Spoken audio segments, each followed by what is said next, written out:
Natatakot pa rin siya, natatakot na hindi na siya kailanganin ng umampon sa kanya, na maaaring iwanan na naman siya. Yumuko ng husto ang bata na parang may nagawang mali. Kaya hindi ko kailanman sinabi sa kanya kung gaano ako nahihirapan. Ngunit ngayon tila nasira ko na ang lahat. Biglang may naisip ang bata. Naging mas masaya siya, inosenteng humiling kay Liuli. Tiyo, pwede niyo po bang gamitin ang mahika para makalabas ako ng ospital? Makalabas lang po ng ospital, ayos na. Sa sandaling iyon, hindi pa rin niya naiintindihan kung bakit iyon ang sinabi ng bata. Ngunit nang marinig niya ang dahilan ng bata, talagang naantig siya. Tumingala ang bata sa kanya, puno ng pakiusap ang mga mata. Para po hindi na mahirapan si tatay dahil dito. Magagawa niyo po ba iyon? Tumingin siya pababa sa bata, nagulat sa walang muwang na sinabi nito. Nagsalita siya. Sige na, binibiro lang kita. Hindi naintindihan ng bata, nagtanong, ano po? Pagkasabi nito, inihagis niya ang gintong singsing pataas, nakangiti. Ito pinabibigay sa iyo ng tatay mo. Siyempre, inayos ko na rin ito ng kaunti. Biglang naluha si Nannan. Ang tatay ko siya eh. Bakit hindi ko maintindihan walang dahilan para gumastos siya ng ganito kalaking pera para sa akin? Pinuto ni Liuli ang sinasabi ng bata, nag-isip. Hindi lang simpleng malaking gastos iyon. Ngunit siyempre, hindi niya ito sinabi para lalo pang magdalamhati ang bata. Kumindat siya at sumagot, ang mga ginawa mo ay hindi na sayang. Dahil binago mo siya naging mas mabuting tao. Kasabay nito, inihagis ni Liuli ang gintong singsing sa himpapawid, na naging isang malaking bolang kulay ginto na may maliliit na bilog na satellite sa paligid. Pagkaraan ng ilang sandali, tumatakbo ng humahango sa hagdanan ng ospital para hanapin si Liuli, sumigaw si Zen Haoxian, Ginoong Liuli. Si Kong Manhe, na tumatakbo sa likuran niya, ay pinagpapawisan din, pumipigil. Ginoong Zen. Huwag po kayong magmadali. Si Liuli Shadi. Bigla siyang sumigaw, pinutol ang sinasabi ni Kong Manhe. Nakita ko na. Habang hinahabol ang likod ng isang taong nakasuot ng damit na katulad ng kay Liuli, kumakaway siya at sumisigaw. Ginoo. Bakit po ang bilis niyong maglakad? Naghihintay pa po si Nannan. Tahimik na sinabi ni Zen Haoxian sa sarili, ang buhay ko ipinagkatiwala ko na sa inyo lahat. Ngunit nang lumingon ang taong iyon, hindi pala si Liuli. Akala pa nito gusto ni Zen Haoxian na makipagpalit ng numero sa pila. Kuya, gusto mo ng numero? 500, espesyalista. Agad na nabigla sina Zen Haoxian at Kong Manhe, nahilo, napasabi. Bakit ang astig ng buhok niya? Pagkatapos, binigyan pa siya nito ng isang business card, nag-aalo. Kung mayroon kang cool na buhok, hindi ka magkakaroon ng kakaibang sakit. Kaya, tawagan mo ang numerong ito, sabihin mong si Dongzi ang nagpakilala, may 30% diskwento ka. Hanggang sa umalis na ito, si Zen Haoxian ay nakatayo pa rin doon na parang tulala, hawak ang business card, na naging dahilan upang lapitan siya ni Kong Manhe at tawagin. Ginoong Zen. Hindi alam kung ano ang iniisip niya, bumubulong lang siya ng mga hindi malinaw na bagay. Si Ginoong Liuli siya, hindi siya isang taong mapagtanim ng sama ng loob tulad ng mga sinabi ko kanina. Sa kanyang isip, hindi pa naipapadala ang sulat. Biglang, mula sa likuran, isang malakas na tawag ang umalingaw-ngaw. Itay! Nagulat siya. Dahan-dahang lumingon. Nakita niya ang anak na pinakamamahal niya, si Nannan, na nakatayo roon. Ang bata ay tila takot at kimi, hindi makalapit, nakatayo lang doon at nagsasabing. Sabi po ng tiyong salamangkero, pwede na raw po akong umuwi kasama si tatay. Pagkamangha, pagkaantig napakaraming emosyon na mahirap ipaliwanag ang bumuhos sa kanya. Naisip ni Zen Haoxian si Liuli, tahimik na sumigaw, Ginoo. Ang kanyang boses ay puno ng iba't ibang emosyon, mahinang tumawag. Nannan anak ti. Pagkatapos, tumakbo siya, lumuhod, at niyakap ng mahigpit ang bata, humahagulgol. Nakangiti si Kong Manhe sa isang tabi. Samantalang si Liuli ay nakatago sa likod ng pader, nakakrus ang braso, sumusulyap sa mag-ama. Marahil ay nasiyahan siya sa transaksyong ito. Ngunit sa ospital, ang mag-amang Zen Haoxian at Nannan ay nag-uusap sa hagdanan. Nagtanong siya, ngayon, may nararamdaman ka bang hindi komportable? Huwag mo nang tiisin, ha? Nakaupo si Nannan, yakap ang unan, masayang nagkukwento. Ang dibdib ko po, wala na pong kahit kaunting sakit. Saka, yung pakiramdam na walang silbi sa mukha ko, wala na rin po. Nag-aalala pa rin si Zen Haoxian. Tinitigan niya ng mabuti ang bata. Ganoon ba talaga? Biglang lumingon si Nanan, nakangiting nagsabi sa kanya. Itay, pinapunta niyo po ba si Tiyong sa lamangkero para dalhan ako ng mahiwagang gamot? Natulala si Zen Hauxian, nagtatanong sa sarili sa lamangkero. Pagkatapos ay biglang kinagat niya ang labi, nanginginig ang buong katawan, tumutulo ang luha sa kanyang mga pisngi. Tahimik siyang nagsabi sa sarili, salamat po, Ginoong Liuli. Sa labas, sa kalye, ang taong pinasalamatan, sina Liuli at Kong Manhe, ay kaswal na naglalakad sa bangketa. Biglang lumingon si Liuli at nagtanong kay Kong Manhe, ha? Bakit? Yumuko si Kong Manhe, umiiwas ng tingin. Ako, hindi ko inaasahan na ang bagay na mamatay at mabuhay muli para sa inyo pala ay kasing dali lang ng paglipat ng pahina ng libro. Walang ipinakitang pagkagulat sa iniisip ni Kong Manhe, ngumiti lang si Liuli at nagsabi, ang ibig mong sabihin kung ganoon lang kaliit na bagay iyon, bakit kailangan pang kunin ang haba ng buhay ng tatay ng bata, tama ba? Pagkatapos ay sumulyak siya sa kanya, nagtatanong. Dapat sana mas naging mapagbigay ako, tama ba? Medyo nahiya, hindi pa rin siya makatingin ng diretso kay Liuli. Wala po akong ganoong ibig sabihin. Naramdaman ko lang po na silang dalawa napakarami na pong pinagdaanan para lang mabuhay ng magkasama. Gusto ko lang po silang bigyan ng kaunti pa. Biglang tumingala si Liuli, hinawakan ang baba, tila nag-iisip. Tama. Kung gayon, pera ba o walang hanggang buhay ang ibibigay? Hindi sumagot si Kong Manhe, tumalikod para umiwas ng tingin. Si Liuli naman ay tiningnan lang siya, nakangiti, hindi rin humuhusga. Dahil bawat tao ay may kanya-kanyang paraan ng pamumuhay, paraan ng pagtatrabaho, paraan ng pakikitungo sa kapwa. Hindi maaaring pilitin ang iba na intindihin ka o sumang-ayon sa iyong ginagawa. Sa wakas, nagsalita siya. Ang pagiging mapagbigay ay hindi ang kailangan ng mundong ito, kundi responsibilidad. Ikaw ang dapat na pinaka-nakakaunawa nito, tama ba? Biglang nagulat si Kong Manhe. Pagkatapos ay nagpatuloy siya. Ang ibigay ang pinakamahalagang bagay mo sa pinakamahalagang tao, wala akong nakikitang anumang hindi nararapat doon. Sa sandaling ito, tila natauhan si Kong Manhe. Itinaas niya ang kamay para hawakan ang noo, napabuntong hininga, naisip na talagang naging maramdamin siya, at napasabi. Mukhang naging masyado akong sentimental.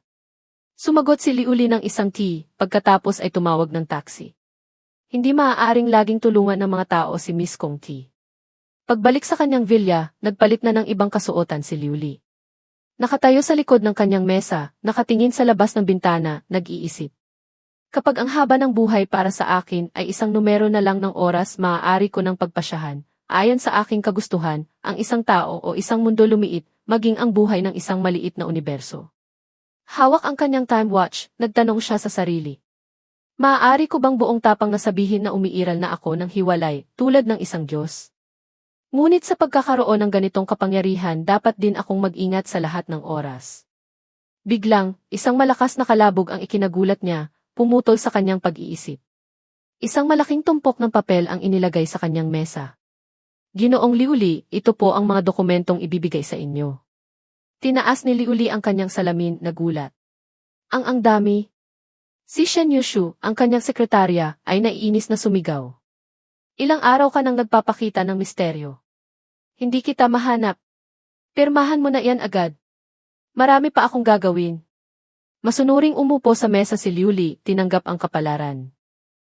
Alam ko na. Habang sumusulyap sa kanya, naisip niya. Binabawi ko na ang sinabi ko kanina, kulang pa rin sa otoridad na dapat taglayin ng isang Diyos. Nang magsimulang mag-focus si Liuli sa pagpirma, sa isang tabi, ang babaeng sekretarya ay patuloy na umuubo, na parang may gustong sabihin. Ngunit naghintay siya ng matagal, hindi ito kusang nagsalita. Napilitang magsalita si Liuli. Pumunta ka sa doktor o bilisan mo nang sabihin. Saka lang siya bumuntong hininga. Ano ba yan? Napaka-boring mong tao.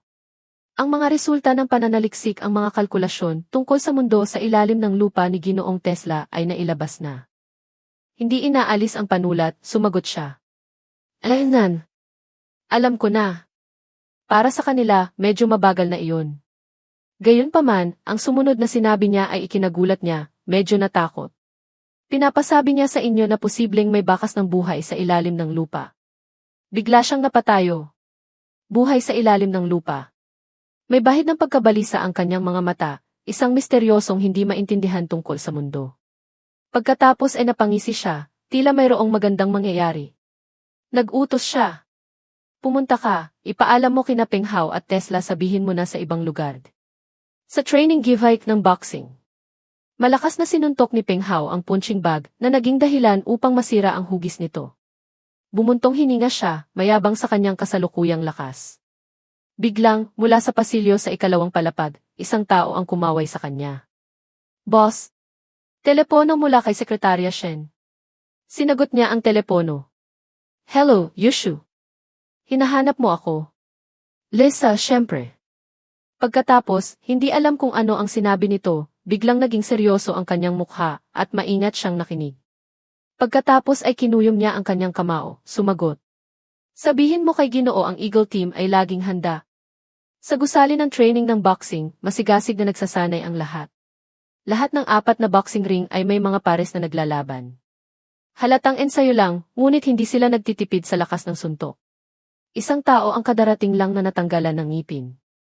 Isang malakas na suntok ang nagpatilapon sa kanya palabas ng ring, tumama ng diretso sa pader sa likuran. Tumilapon siya, na naging dahilan upang mabiyak ang semento na parang mailindol. Biglang, isang sigaw ang umalingaw-ngaw. Wang Ziji! Kailangan mo bang saktan ng ganyan ang kasama mo? Maubusan ka ng kasparing agad. Ang gasto sa pag-aayos ng pader ibabawas sa buwanang allowance mo.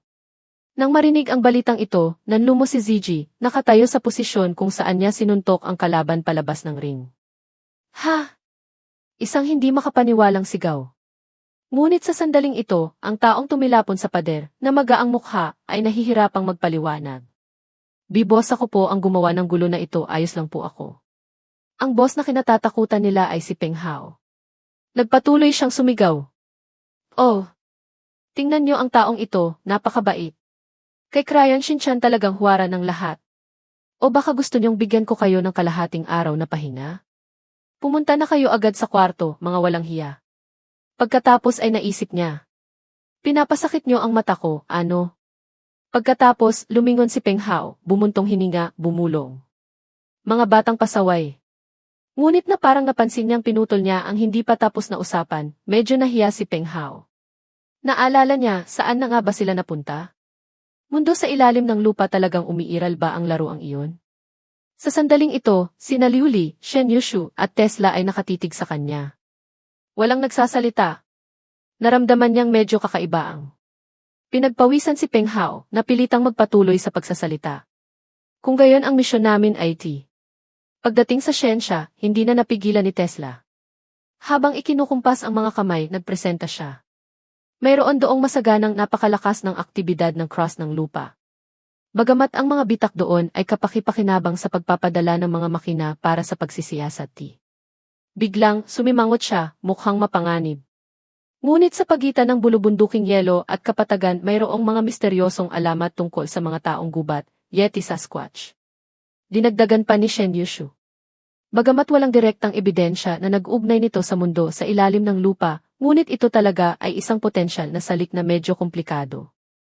Nang marinig ito, maging si Peng Hao, na laging lakas ang pinairal, ay nagpakita ng mukhang medyo hindi pa naiintindihan ang problema. Inulit niya, taong gubat. Biglang, si Liu Li, na tahimik mula pa kanina, ay umayos ng upo. Inatasan niya ang grupo ni Peng Hao. Para makalkula ng tama, kailangan ng malaking halaga ng aktwal na datos bilang suporta.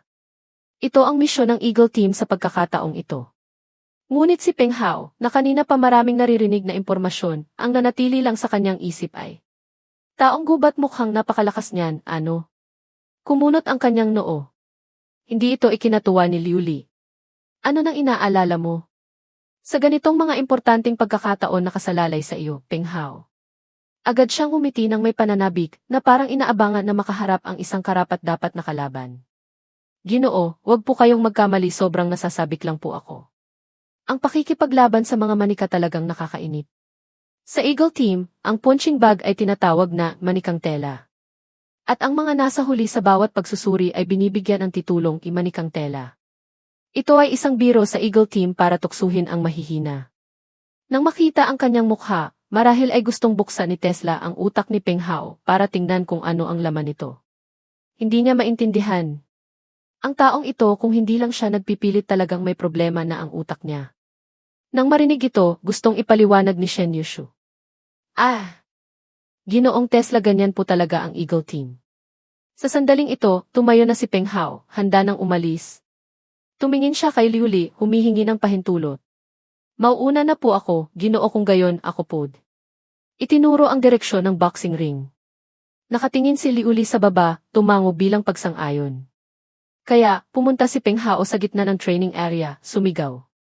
Mga kabataang Eagle. Kumilos na. Biglang, lahat ay nanahimik at lumingon sa kanya. Isang tao ang nagsalita. Boss, sa ibang lugar ba tayo pupunta ngayon? Mabilis na tumayo si Tesla, itinaas ang mga kamay sa magkabilang gilid, medyo takot na utal. Napakabuti. Sa pagkakataong ito, magsisimula tayo sa Kangmu County direktang magkakampo sa T. Sa kanyang puso, para siyang nahulog sa lungga ng mga lobo nang makipag-ugnayan sa grupo ng Igle. Bakit parang pumasok ako sa pugad ng mga tulisan? Nang marinig ang Kangmu, medyo nagulat si Peng Hao. Pagkatapos ay sumulyap siya kay Liu Li. Ngunit isang tingin lang din ang isinagot sa kanya ni Liu Li. Sa pagtatapos ng araw na iyon, sa locker room, si Zhang Xiao, na nakasuot ng berdeng unipormeng pangsundalo, ay pumasok, nagrereklamo. Ay mas komportable pa rin talaga sa bahay. Nang makita si Peng Hao, masungit siyang nagtanong. Basura! Kumusta ka na buong gabi? Ilang araw nang nakakainis. Si Peng Hao, na nag-aayos ng gamit, ay nag-alala. Ang buong katawan mo amoy pulbura. Galing ka ba sa laban? Binuksan niya ang pinto ng kanyang metal na locker habang nagpapalit ng damit, nagkwento. Sa North America, may isang kapatid na nalunod ang utak na tulog kasama ang kasintahan ng mafia doon. Kinailangan kong magdala ng isang grupo para tumulong. Pagkatapos ikwento ang sariling karanasan, nagtaka rin siya, nag-alalang nagtanong muli. Nga pala, bakit ang laki ng dala mong bag? Lalabas ka ba? Malungkot ang boses ni Peng Hao. Lesam business trip. Sa sandaling ito, tapos na rin siyang magpalit ng damit. Narinig ni Zhang Xiao ang boses niya, lumingon at nagtanong. Saan? Sa ibang bansa ba? Ang batang ito mukhang hindi gaanong interesado, ano? Nakapikit si Peng Hao, mahinang nagsabi. Kangmu County. Agad na natigilan si Zhang Xiao. Pagkatapos, gusto niyang tulungan si Peng Hao na baguhin ang kanyang mood, kaya tinukso niya ito.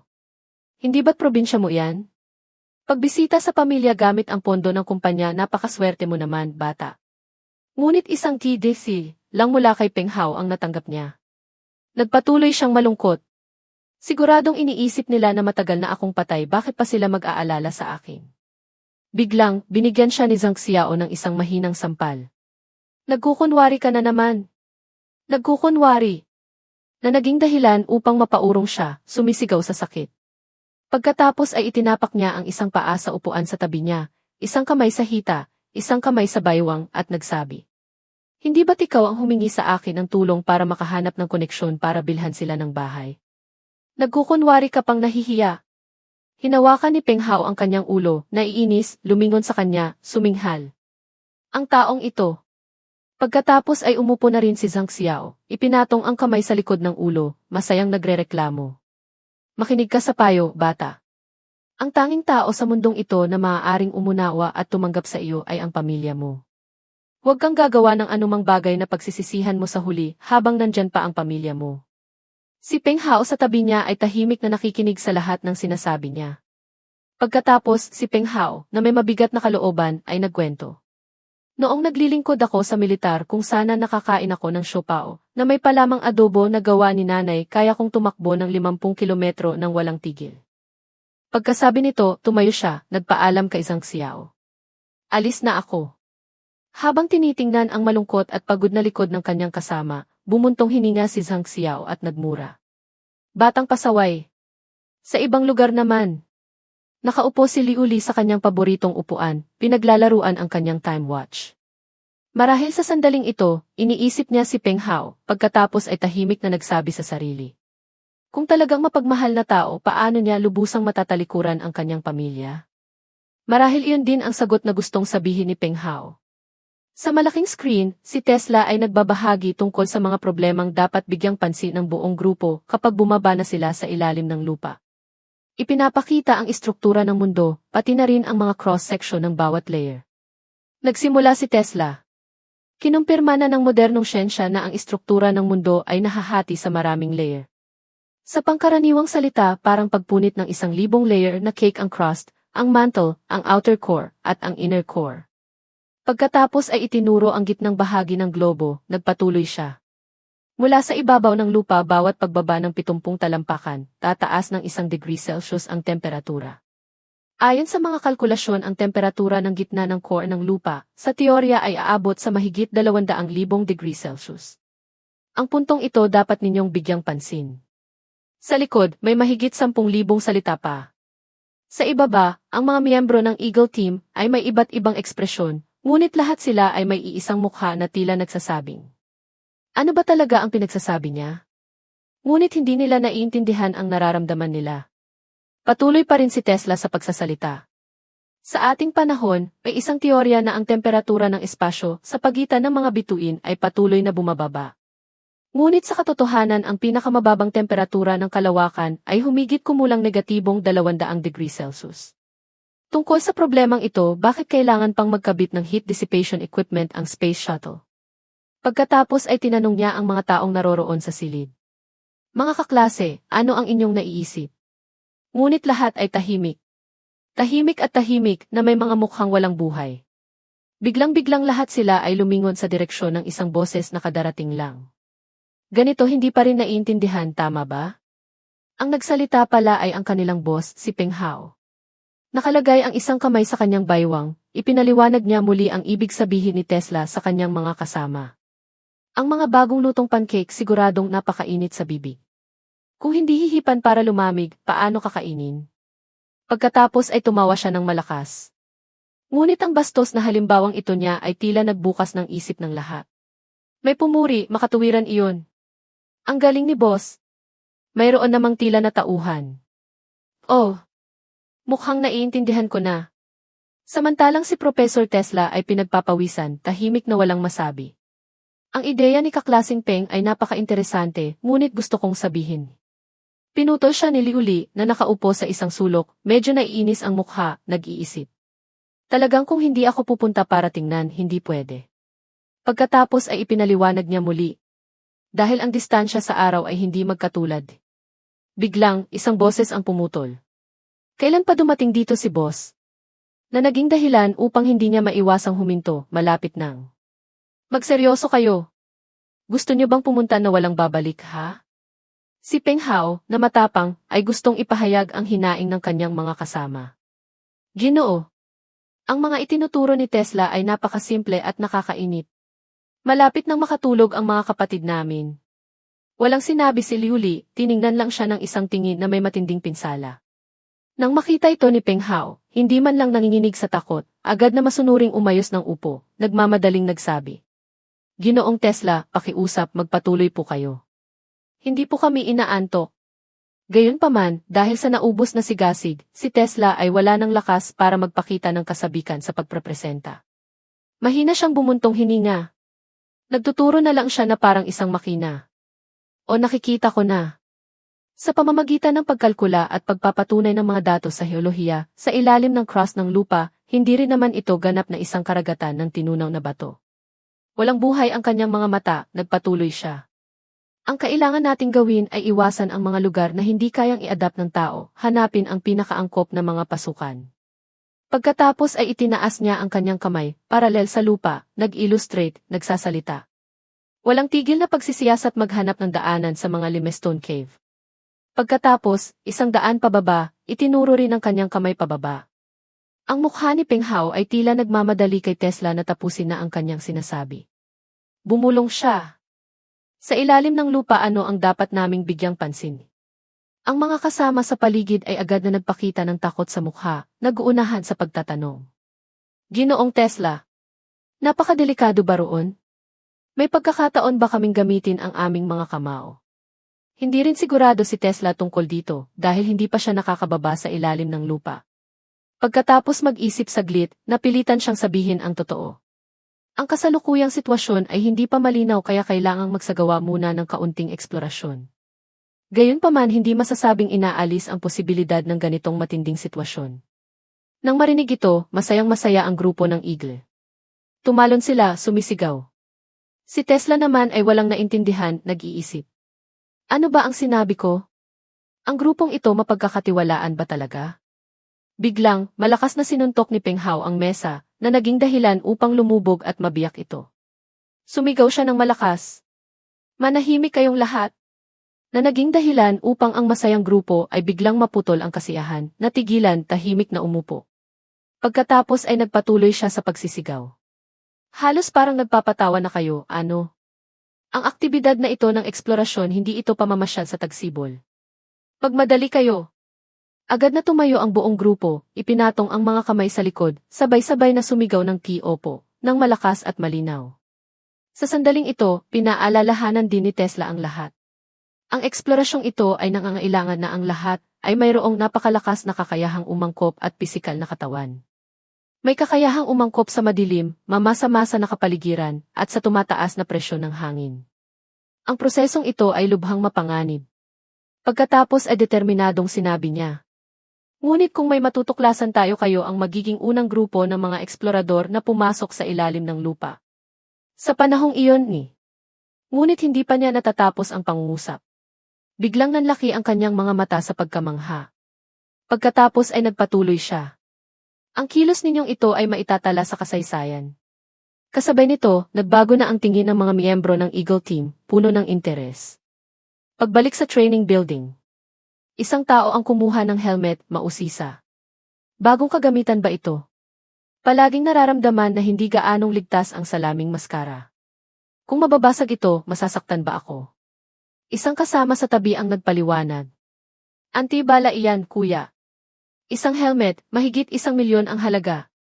Nang marinig ito, agad na nagbago ang saloobin ng nagtanong. Biglang naramdaman kong napakamapagkakatiwalaan nito.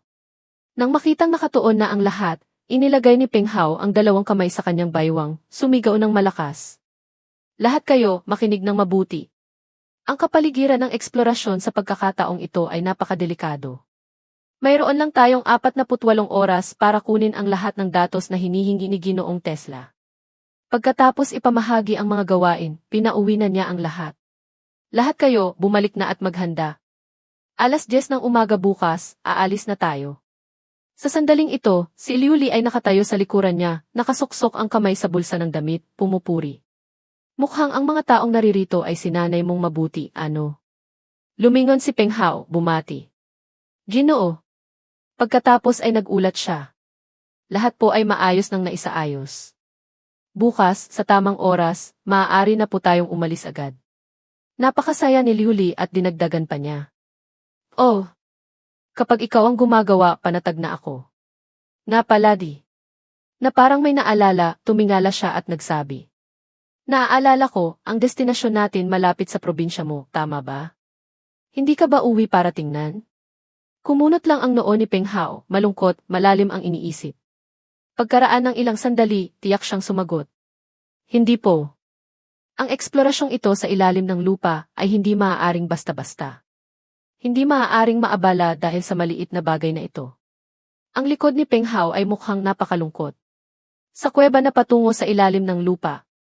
Isang taong nakasuot ng proteksyon na damit ang dahan-dahang ibinababa, kasabay ng isang boses na umalingaw-ngaw. Kailangan namin ng mas mahabang lubid.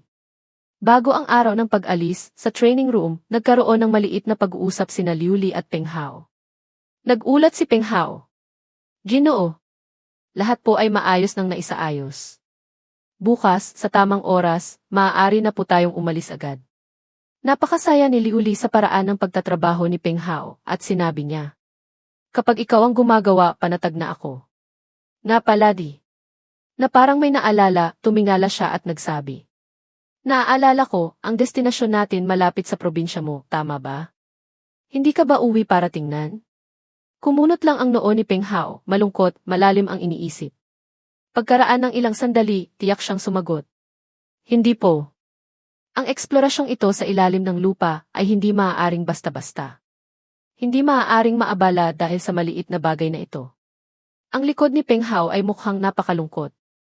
Sa araw ng pag-alis, pagdating sa gilid ng pasukan ng kuweba. Masayang sumigaw si Tesla. Oh! Ang ganda talaga! Mahal ko ang mundo. Ayokong hatiin ito sa dalawang bahagi. Opo. Nakatayo rin si Liuli sa isang tabi, nagmamasid. Hindi ba't ito ang sikat na limestone cave sa Kangmu? Sumagot siya, opo. Pagkatapos, nagsimulang mag-ulat si Tesla. Batay sa kasalukuyang datos ng eksplorasyon ang bitak na ito sa ibabaw ng lupa, sa labas ay mukhang isang ordinaryong bitak. Ngunit sa loob ay isang napakalaking espasyo ng kuweba. Nang marinig ito, ang tingin ni Liuli ay tila nagsasabing, nandito na ako, maghintay lang kayo.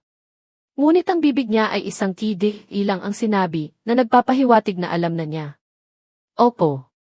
Habang naglalakad, ikinukumpas ni Tesla ang kanyang mga kamay.